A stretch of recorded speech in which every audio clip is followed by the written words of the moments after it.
Au nom du Père et du Fils et du Saint-Esprit, Amen. Le Seigneur soit avec vous. Mes frères, mes sœurs, nous célébrons le 3e dimanche de Pâques dans cette année liturgique B. Les textes qui nous sont proposés en méditation nous montrent que les souffrances du Christ ont été prévues par Dieu. C'est l'accomplissement des plans de salut de Dieu. Et ces lectures nous invitent au témoignage. Dans la première lecture tirée du livre des Actes des Apôtres, au chapitre 3, versets 13 à 15, puis le verset 17 à 19, c'est le témoignage de Pierre qui parle devant la foule à Jérusalem. Pierre est en train de charger la conscience des Juifs sur le fait qui s'est passé, la mort de Jésus. Il éveille leur conscience au mal qu'ils ont fait au Messie. C'est cela le premier problème, l'éveil de la conscience du mal. Aujourd'hui, disait, je pense, le pape Jean-Paul II, le plus grand péché de notre temps, c'est la perte de la conscience du péché. Quand on n'a pas la conscience du péché, on banalise les péchés, alors on ne peut pas se convertir. Parce qu'on trouvera tout normal. Il se passe aujourd'hui, cette perte de la conscience du mal.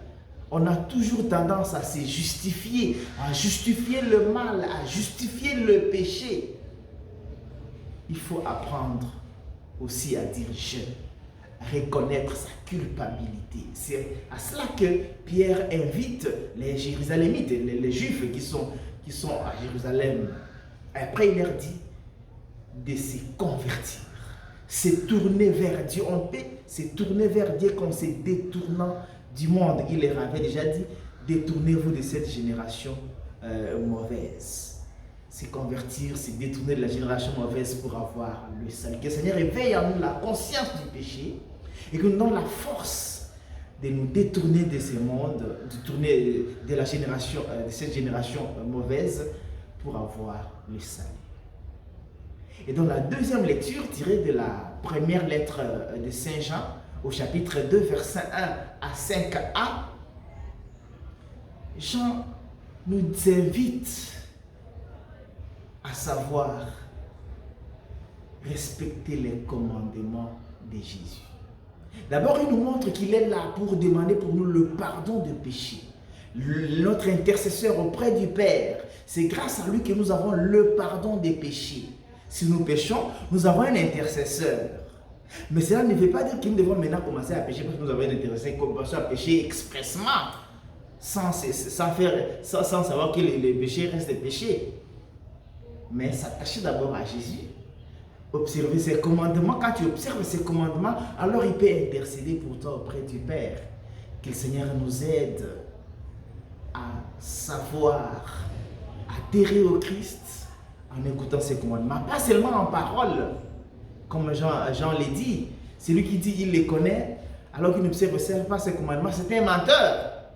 Aujourd'hui, nous sommes aussi les menteurs, les escrocs spirituels, parce que nous disons, mais au fond, Jésus n'est pas là. Nous ne gardons pas ses commandements. Nous sommes les chrétiens des paroles et non pas les chrétiens des vies et des cœurs. Le Seigneur nous aide à être les chrétiens des fonds, les vrais, qui disent, parce qu'ils ont accueilli Jésus, qui accompagnent leurs dires par leur faire. Ce n'est que la sorte de nous prouver que nous aimons Jésus. Et dans la lecture de l'évangile tirée de Luc 24, 35 à 48, Jésus apparaît encore à ses disciples. Quand il leur apparaît, après les avoir salués, il leur montre ses plaies. Le Seigneur rassure ses disciples que c'est réellement lui. Celui qui était mort, c'est lui qui est ressuscité. Ce n'est pas un autre. Et il leur montre que ces souffrances étaient prévues par Dieu. Il fallait que le Messie souffre. La loi, les prophètes et les psaumes en ont parlé. Il n'a fait que réaliser cela dans sa propre vie. La souffrance de Jésus prévue par Dieu. Les épreuves de Jésus prévues par Dieu. Lui-même, en venant dans le monde, Dieu savait qu'il allait souffrir. Mais pourquoi nous, chrétiens, nous trouvons toute la souffrance comme diabolique, la souffrance comme comme si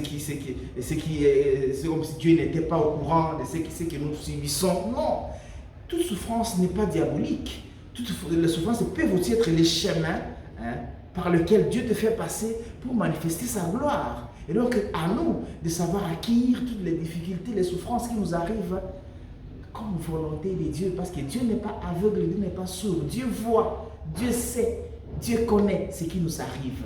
Nous abandonner, nous en remettre à Dieu pour que notre souffrance soit soulagée par lui, que notre souffrance soit les chemins de la gloire comme il est fait pour le Christ. Que le Seigneur nous aide ce dimanche à être les témoins de sa résurrection partout dans le monde et à savoir accueillir la souffrance parce que lui-même Jésus est passé par la souffrance. Bon dimanche à toutes et à tous. Que Dieu Tout-Puissant vous bénisse et vous garde, le Père, le Fils et le Saint-Esprit. Amen.